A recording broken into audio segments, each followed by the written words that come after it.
좋으신 하나님 아버지, 우리를 부활체로 이루시기 위하여 부활하신 주님의 은혜를 감사하며 많은 사람들에게 그 귀한 은혜를 전하는 자 되기를 다시 한번 다짐해 봅니다. 주 성령께서 이 시간 함께 하여 주심을 감사드리며 우리 주 예수 그리스도의 이름으로 기도드리옵나이다. 아멘. 인도의 기독교에 있어서 성자 그러면 썬다싱을 얘기를 합니다. 그런데 그 썬다싱은 굉장히 그 독실한 힌두교 신자였다고 합니다. 그래서 사람들이 썬다싱에게 묻습니다. 독실한 힌두교인이었다가 어째서 기독교로 개종을 했느냐라고 물으니까 썬다싱이 부활 때문이라고. 아멘. 기독교엔 부활이 있기 때문에 아멘.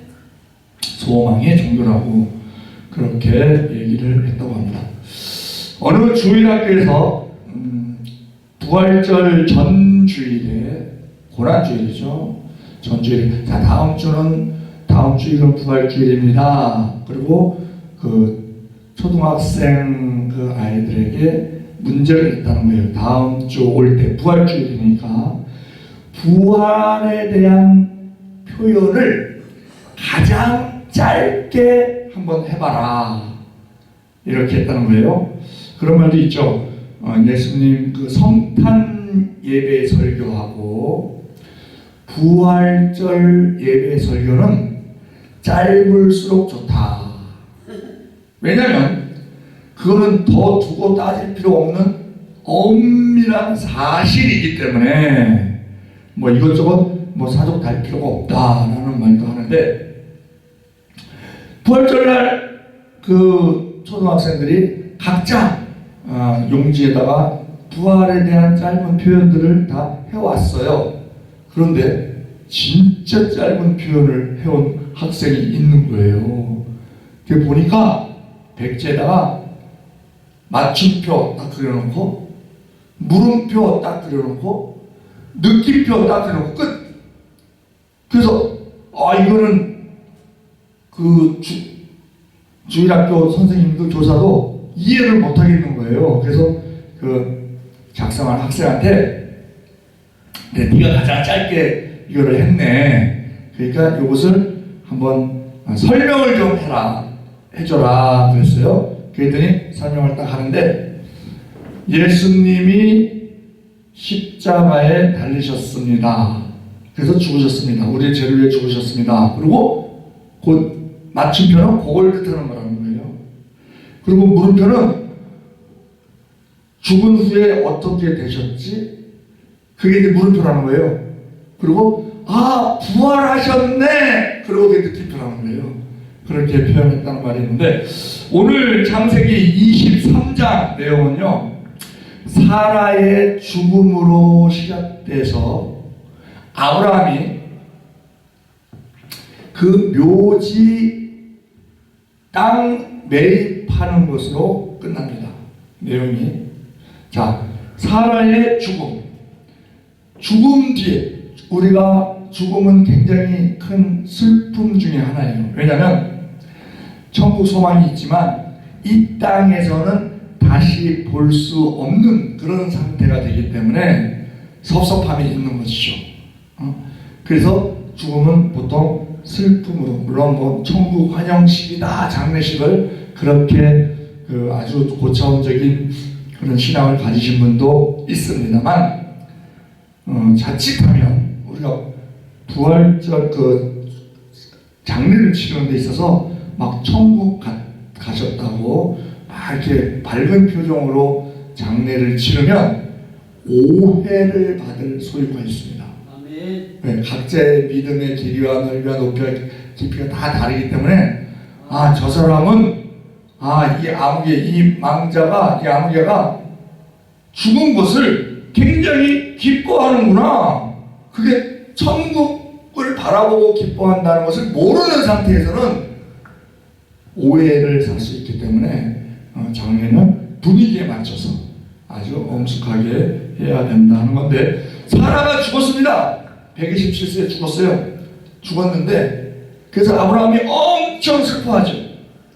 믿음의 사람이라고 해서 뭐 어떤 슬픈 일이 있을 때 뭐 어떤 뭐 의연하게 어떤 뭐 그 죽음 앞에서도 초연하게 그렇게 돼야 된다. 믿음의 사람은 그렇게 해야 된다라고 생각하기가 쉽습니다만 믿음으로 있어서 둘째가 나온 서로 지금 이 이삭을 번제로 바침으로 말미암아 하나님께 합격 점수를 얻은 믿음의 조상 이 아브라함이 아내 사라가 죽었을 때 굉장히 슬퍼합니다. 2절에 사라가 가나안 땅 헤브론 곧 기럇 아르바에서 죽음에 아브라함이 들어가서 사라를 위하여 슬퍼하며 애통하다가 아주 소리내서 울었다는 거예요.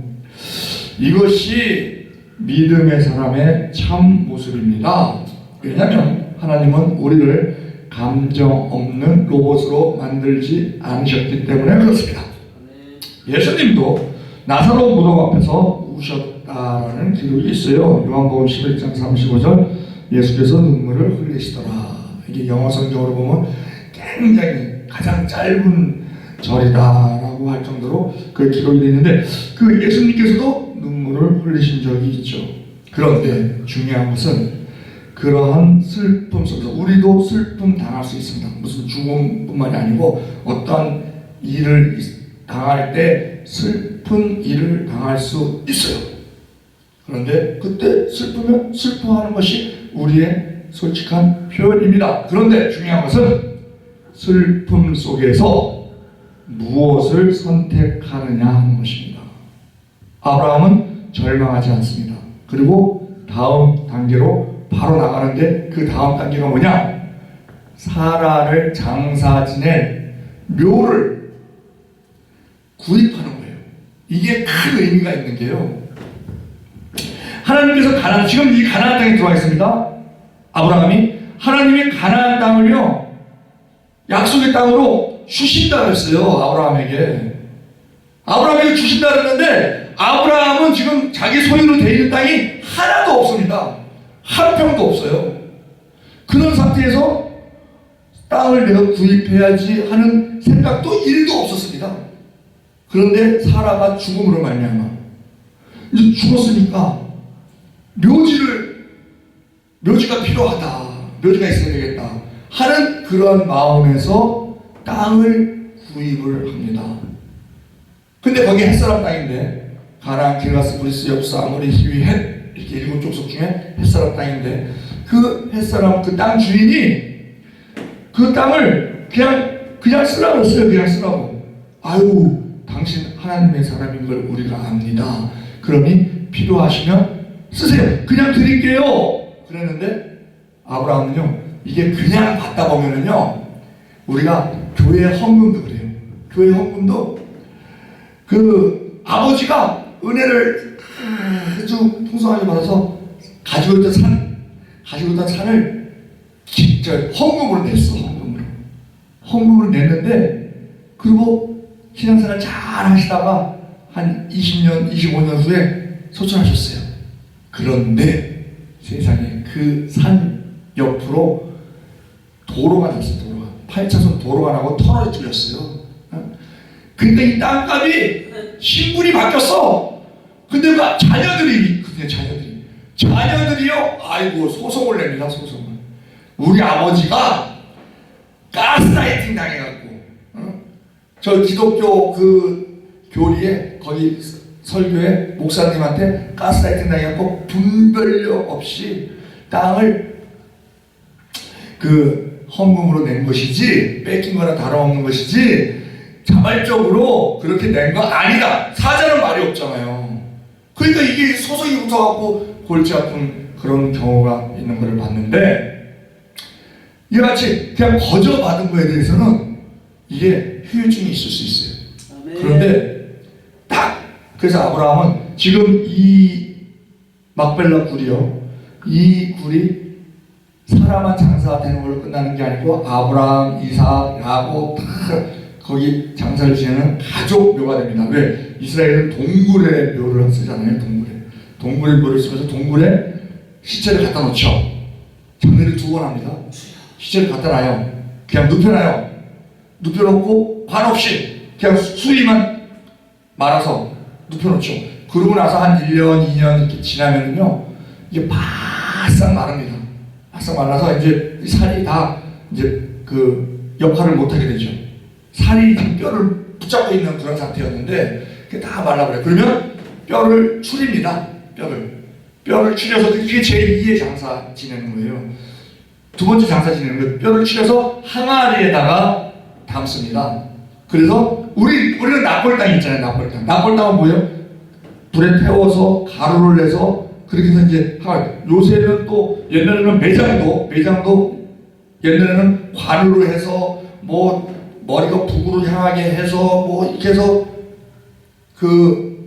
뭐 칠성판을 얹고 뭐 그렇게 묻었어요. 그랬더니 이게 땅을 많이 차지하네.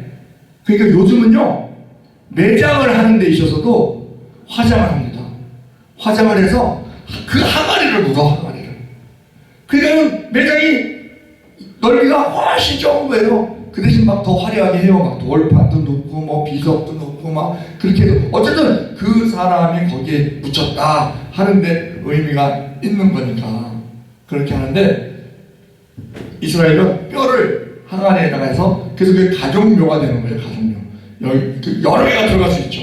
동굴에 그 항아리가 뭐 한 10개, 20개 들어갈 수가 있는 그런 상태이기 때문에 그 용도로 이 막벨라 굴을 구입을 합니다. 그런데 이것이 하나님께서 약속의 땅으로 주신 가나안 땅에 최초로 아브라함 소유가 되는 그 땅인 거예요. 아멘. 죽음에서 낙심하는 데서 머물러 있지 않고 아브라함은요, 미래를 바라보면서 지금 이 가나안 땅을 하나님께서 나에게 주신 땅이다. 그러니 우리 자손의 땅. 나는 비록 이 무덤을 얻을, 이것도 적은 땅이 아니에요. 보면 그 근처 숲을, 동굴을 비롯해서 숲을, 그 산까지 다 지금 이 은 400세겔을 줬거든요. 은 400세겔을 줬는데 거저 쓰라 그랬는데 은 400세겔을 줬어요. 다윗도 인구수사하다가 하나님의 징계로 7만 명의 백성들이 죽고 나서 그러고 이제 단을 쌓는데 그 단을 쌓는 그 과정에 있어서 아라오나 타작마당을 사죠. 그때 아라오나가 그냥 쓰시라고. 근데 삽니다. 근데 거기가 어느 장소냐면요, 그 아브라함이 이삭을 번제로 드렸던 모리아산이에요, 거기가. 아멘. 그리고 후에 솔로몬이 성전을 짓는 그 성전터입니다. 아멘. 그곳을 그냥 쓰라고 했는데, 하나님의 단을 쌓겠다 그냥 쓰라고 했는데 다윗이 돈을 지불합니다. 아멘. 그때 지불한 돈이요, 은 50세겔이에요. 50세겔. 그런데 지금 이 아브라함은 그 다윗이 지불한 돈의 8배의 금액을 내고 그 땅을 산 거예요. 그러니까 즉 하나님이 약속으로 주셨다고 했지만 어쨌든 이 방법에 있어서 그것을 아브라함이 돈을 내고 구입을 합니다.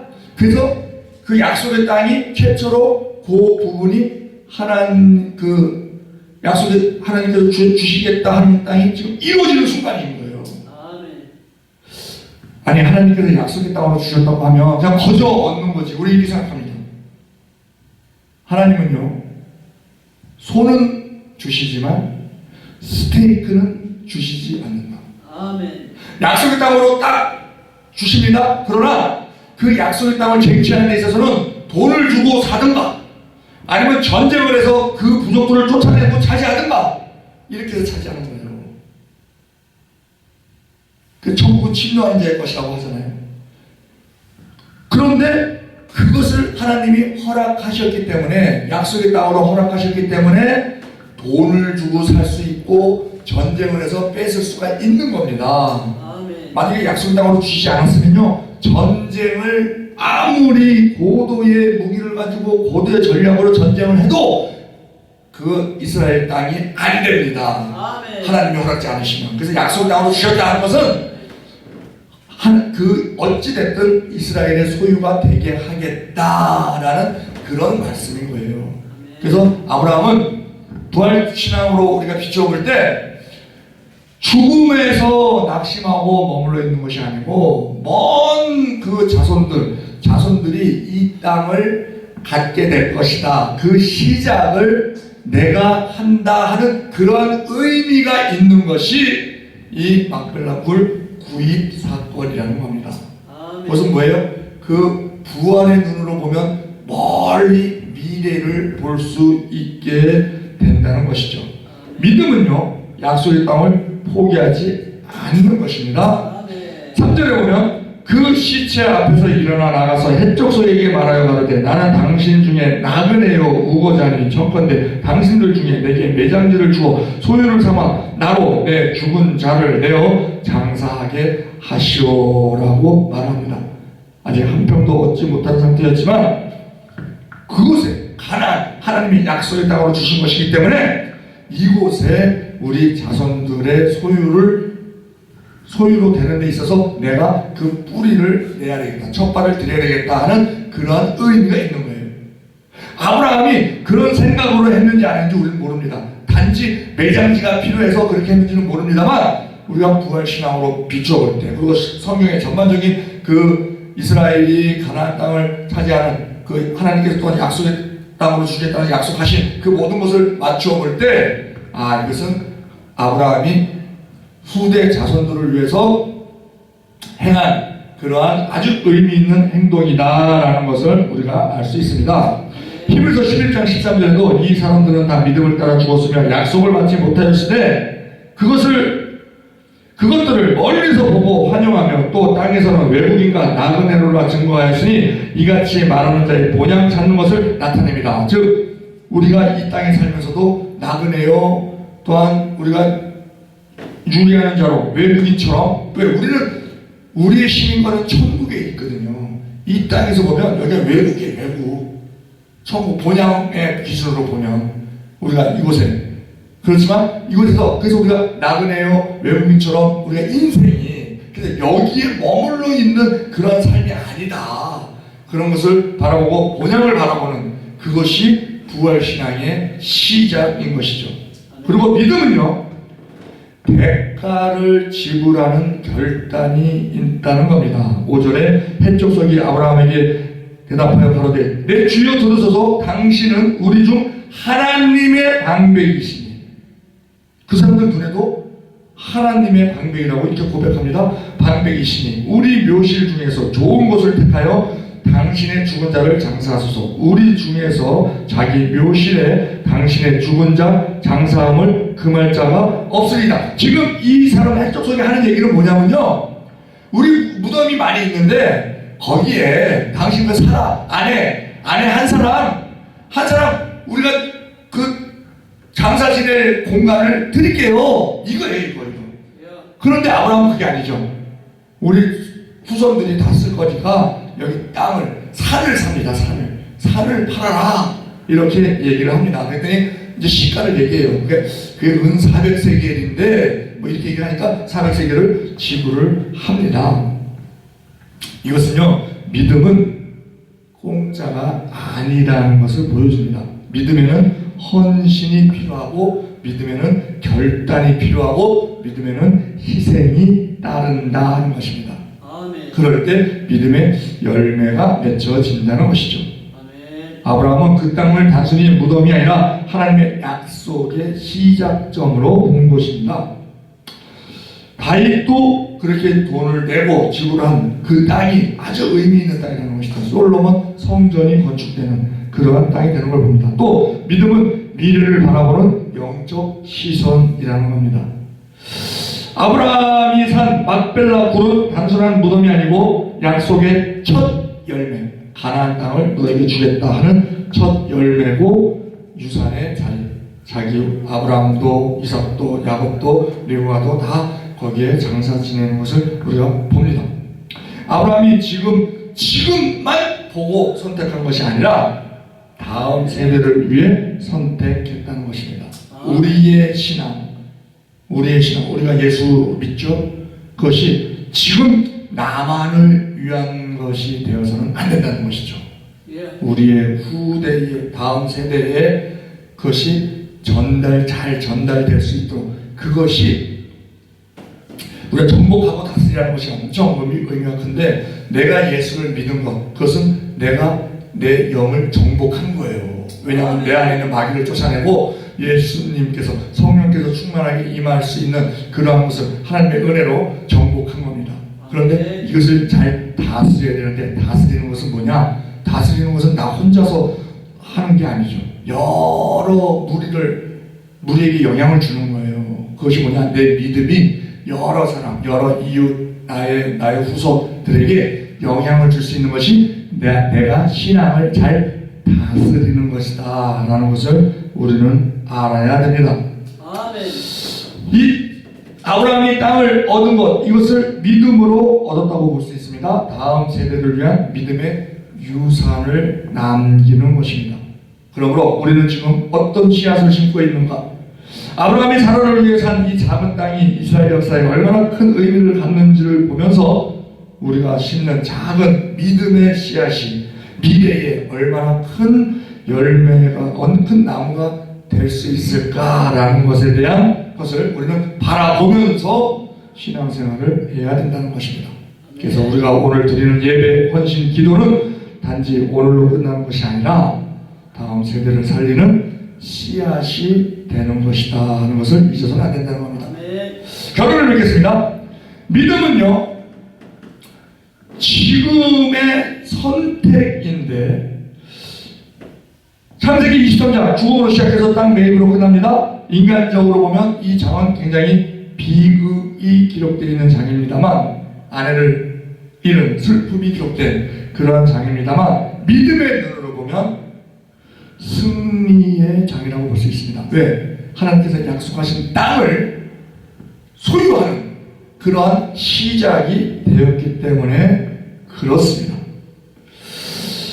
아브라함의 믿음은 죽음으로 끝나지 않았다는 겁니다. 예수 그리스도 안에서 그것이 완성되는 것으로 계속 이어지면서 오늘 우리도 이 부활신앙 위에 서 있습니다. 우리의 믿음으로 인해서 죽어있는 많은 영혼들이 살아나는 그러한 본을 보이는 것이 우리의 신앙이 되어야 된다는 겁니다.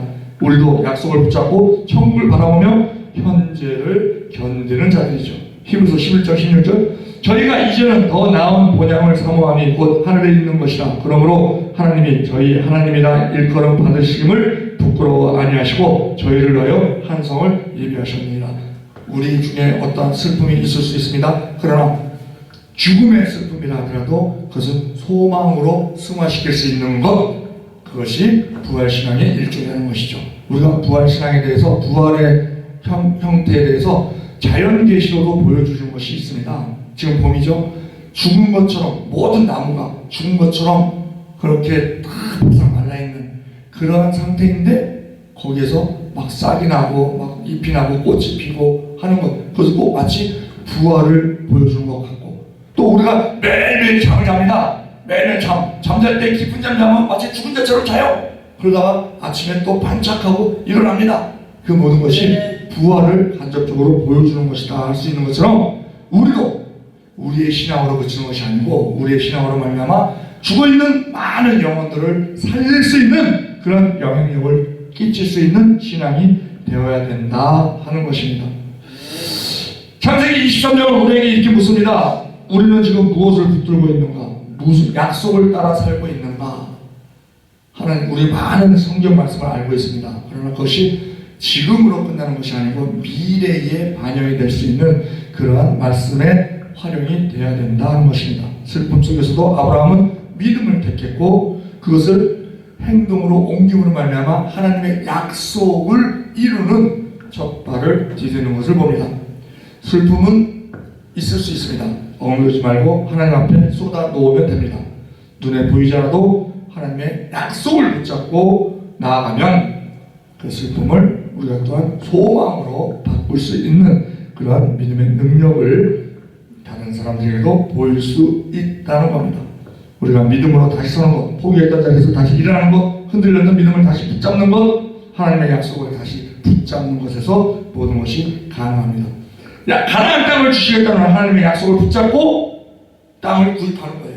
하는 이 아브라함이. 마찬가지로 천국을 기업으로 우리에게 약속하신 하나님의 약속을 붙잡고 어떠한 형편에 있더라도 우리만 천국 가는 것이 아니고 다른 모든 사람도 천국으로 함께 인도하는데 우리가 열심히 내는 우리 모두 되기를 우리 주 예수 그리스도의 이름으로 축원드립니다. 하나님 아버지, 오늘 아브라함의 이야기를 통해 우리 마음이 뜨거워졌습니다. 우리도 이 세상에서 나그네로 살지만 약속하신 하나님의 말씀을 믿고 믿음의 품격으로 살기를 원합니다. 슬픔 앞에서도 주님을 바라보고 죽음 앞에서도 부활을 소망하는 성도가 되게 하옵소서. 우리의 삶이 다음 세대에게 믿음의 유산이 되도록 아브라함처럼 약속을 붙드는 믿음을 우리에게 허락하여 주옵소서. 환경이 아니라 말씀을 바라보게 하시고 손해처럼 보일지라도 순종하는 믿음을 주옵소서. 우리가 죽음과 같은 슬픔에 흔들리지 않는 믿음을 가지고 이 세상에 나그네로 살게 하시고 하늘에 더 나은 본향을 사모하며 살아있을 때 믿음의 유산을 잘 준비하여 다음 세대에게 온전한 기업을 물려주는 믿음의 사람들이 되게 하여 주옵소서. 우리 주 예수 그리스도의 이름으로 기도드리옵나이다. 아멘.